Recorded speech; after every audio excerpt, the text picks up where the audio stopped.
House overwhelmingly blocks Trump impeachment bid amidst deep Democratic divisions over Iran strikes. Washington, D.C. The House of Representatives on Tuesday decisively blocked a progressive lawmaker's bid to impeach President Donald Trump following his recent strikes on Iranian nuclear sites. The measure, introduced by Representative Al Green, D. Texas, was tabled in a bipartisan 344-79 vote, effectively killing the resolution without a direct vote on its merits. This outcome underscored a significant lack of unified response among Democrats regarding President Trump's military actions in the Middle East. The impeachment resolution, formally titled Impeaching Donald J. Trump, President of the United States, for high crimes and misdemeanors, accused President Trump of abuse of presidential powers by disregarding the separation of powers, devolving American democracy into authoritarianism by unconstitutionally usurping Congress's power to declare war.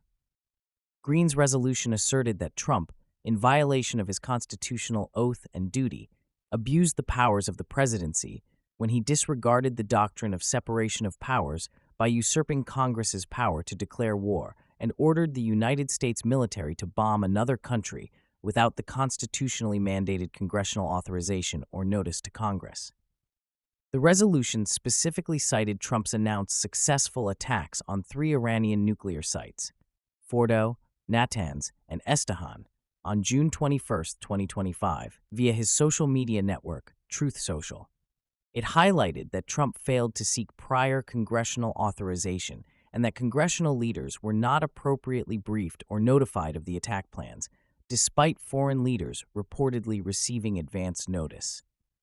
Green emphasized that Iran had posed no imminent threat to the United States at the time of the strikes, arguing that Trump's unilateral, unprovoked use of force without congressional authorization or notice constitutes an abuse of power. Green stated he did not come to Congress to be a bystander while a president abuses power and devolves American democracy into authoritarianism. The vote to table the measure saw a significant number of Democrats joining Republicans to halt the impeachment effort. A total of 128 Democrats voted with Republicans, while only 79 Democrats voted to proceed with the impeachment. This broad bipartisan opposition, including the majority of House Democrats, signals how politically caustic such an effort appears to be. Notably, all 3 members of House Democratic leadership, House Minority Leader Hakeem Jeffries, DNY, House Minority Whip Catherine Clark, D. Mass, and House Democratic Caucus Chairman Pete Aguilar, D. Calif, voted to table the measure. Former House Speaker Nancy Pelosi, Calif, also joined in blocking the bid. House Minority Leader Hakeem Jeffries had previously sidestepped direct questions regarding calls for Trump's impeachment from progressives. Instead, Jeffries indicated that the immediate steps should involve demanding that the administration present itself before the United States Congress and make the case to the American people as to why this extraordinary step has been taken. He also stressed the importance of debating the War Powers Resolution on the House floor. Jeffries reiterated, "This is a dangerous moment that we're in, and we've got to get through what's in front of us. And what's in front of us right now is the Trump administration has a responsibility to come to Congress, justify actions for which we've seen no evidence to justify its offensive strength in Iran." The vote underscored the struggle within the Democratic Party to forge a unified and coherent response to President Trump's actions in Iran.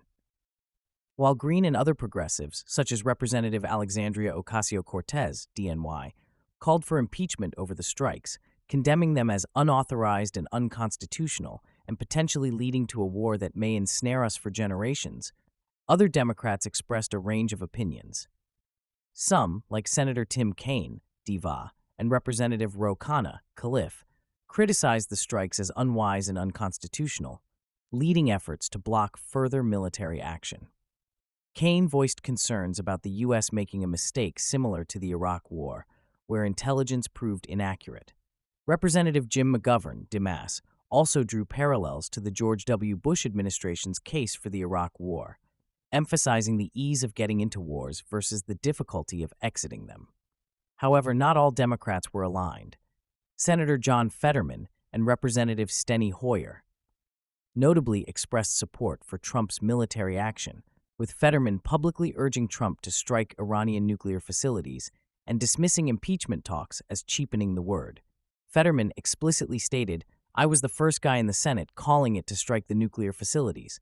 Of course, I absolutely support that." This disunity was further evident as Jeffries declined to support the Khanna resolution requiring congressional sign-off for military action.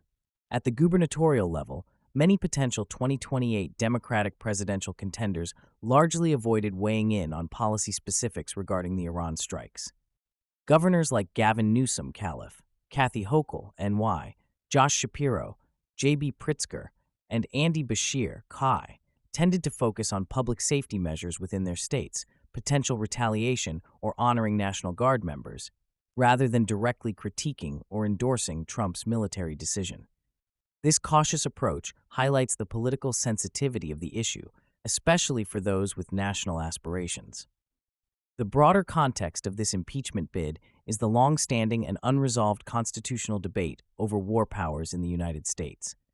Article 1, Section 8, Clause 11 of the Constitution explicitly grants Congress the sole power to declare war. The framers of the Constitution aim to limit the monarchical power of any single individual person to take a country to war over personal whims and preferences. In response to presidential actions, Congress passed the War Powers Resolution, WPR, in 1973, intended to rein in presidential authority by requiring reporting to Congress within 48 hours of initiating military action and terminating it within 90 days unless congressional authorization is obtained. However, no U.S. president since the WPR's passage has recognized its validity, arguing instead that Article 2 of the Constitution grants them the legal authority to use the military without congressional approval. This has become a bipartisan phenomenon, with presidents of both parties unilaterally taking the country to war for decades. Examples include President Joe Biden's orders to hit Houthi rebels in Yemen in 2024, which drew complaints from some Democrats, but no significant congressional action to embarrass the administration. Even more starkly, President Barack Obama, in 2011, ordered military action in Libya without congressional authorization, even absurdly claiming the WPR's reporting requirement didn't apply because the U.S. wasn't engaged in active hostilities despite bombing targets. As a senator, Obama had previously stated that the president lacked the power to unilaterally authorize military attacks without an actual or imminent threat to the nation, highlighting how perspectives can shift between a member of Congress and a president. This history reveals why Democratic arguments against Trump's actions, though constitutionally grounded, are often seen as less potent.